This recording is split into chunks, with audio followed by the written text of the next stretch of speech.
Well, hello everybody. Welcome to P.B.M. Money. Today is our fourth installment of frugal tips to help you around the house. Actually, I think we just did frugal tips, didn't we? It just so happens today we're going to talk about frugal tips around the house. Now, just for those of you that haven't watched the other three installments before this, I sat down one time, and I've done it over time, is I write down all the frugal tips things that I've done to help me to save money. And I put them all together, and we got a bunch of them. Up to this point, we've done 21. And today, we're going to start on number 22. And the first one is, I made a rule, and I know people have heard this before, but most people don't do this. Whenever you bring a bag of something into the house, you need to take a bag of something out of the house. As an example, if you go to the grocery, or not the grocery store, but if you go to Walmart and you get a bag of clothing, okay, go in your closet or go in your dresser drawers and take out a bag of clothing and either throw it away or give it away. The purpose of that is you don't accumulate a lot of stuff that has no meaning, no value. You keep things moving. That way you don't get overwhelmed with a bunch of stuff.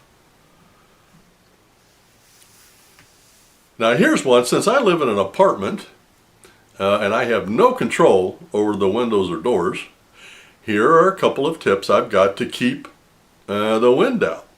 Now, a lot of people put plastic over the windows on the inside, and you can do that. The problem with that is, if you do that every year, eventually you have a big buildup of glue around your window and it looks terrible. So what I have done is I take a towel, just a regular towel, and I roll it up and I put it at the base of each window and where the bottom of the window meets the top window. That keeps most of the air out. Doesn't keep it all out, but it keeps most of it out. Another one that I do to keep the air out from the door, from the hallway, is they have, and I don't know what they're called, door sliders, but they're pieces of styrofoam wrapped in a ball in cloth, and you slide it underneath your door, and so when it's there, you've got a barrier on the inside of the door and a barrier on the exterior part of the door, two barriers to keep the wind from coming underneath your door or the top of your door. Now here's another thing that I have learned, again living in an apartment. I have a sliding glass door, which by the way I put towels down there too, but I've also learned to save your plants so you don't have to replenish them every spring, is all you got to do is get them up off the floor, because if the breeze does come in, it's going to stay pretty much around the floor. So get your plants, put them on a coffee table, put them on anywhere, but get them up off the floor. That'll save your plants. Door sweep, that's what I was trying to think of that name for underneath the door. It's called a door sweep. Now, as I said, another one to keep the wind out, you could put plastic up over your windows. And it seems like you can put that just on the silver part of your windows, and then, use the hair dryer to get the wrinkles out. And it works. I mean, and people do that. It's just I've been here for so long that if I had done that every year for a year, I'd have an inch worth of that glue stuff mounted up on around my windows. But that is a way to save money. And I did do this to this apartment when I moved in. I caulked the interior and exterior of every window and door that faces the outside. That keeps it from coming in around the door frame. And a tube of caulking cost a couple of bucks, so no big deal. Now, since I work in an apartment complex, I know that people don't do this, and they should. Number one, it keeps your air clean, and number two, it saves the heating and air conditioning, which I know most people don't care about. I happen to care about that. because if your heating and air conditioning is running efficiently, it saves you money. And that is to change your air filter monthly. Now, the exception to that is if you buy a nice air filter, one of the 3M air filters, those you can go 2 months on. But you need to change them regularly. And if you do that, number one, it keeps the heating and air conditioning running efficiently. Like I said, if it's running efficiently, it will save you more money. And if the intake is operating efficiently, it doesn't have to work as hard. Most people don't think about that.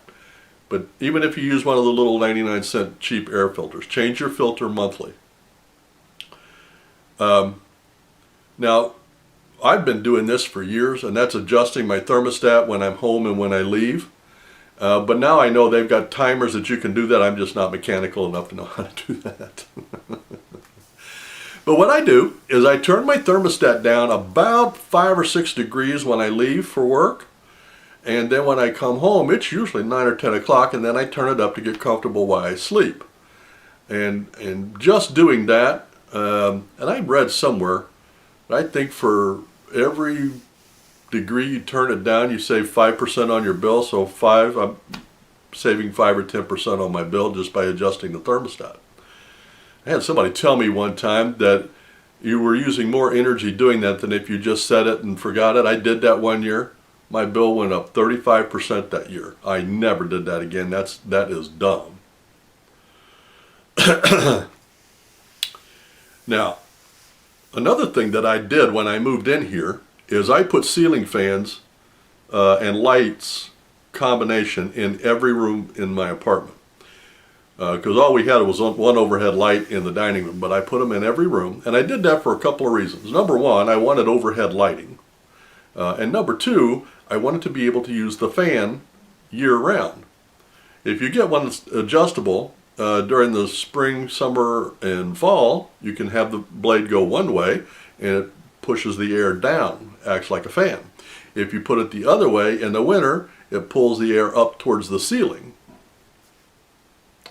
So I try to use the fans in every room depending on where I'm at, what I'm doing. But I did put ceiling fans throughout the apartment. And I actually, I use that not only before I turn my air on and after I turn my air on spring and fall, but I also use it in combination with the air conditioning on. Because if you do that, that will push the air faster towards the thermostat, and again, it will shut off sooner. Now, as you know, I enjoy plants. And so several years ago, I went out and I bought a bunch of hanging baskets. And they weren't much. I mean, I probably got 5 of them for 10 or 15 bucks, whatever. But this year, what I did, because I ran out, I asked my friends for any hanging baskets that they weren't using. And I got about 10 of them this year, or last year. And I've used most of them. I've still got a couple left, but I got them for free. Not bad. Free is the right price. Now, you don't only do that with hanging baskets. You could do that with clothing. You know, when I had kids at home, my wife had friends that had kids roughly the same age, so we swapped clothes back and forth depending on the age and the size and all of that. Pots and pans, you know, if people are moving and they don't want to take them, you can get them for free or garage sale.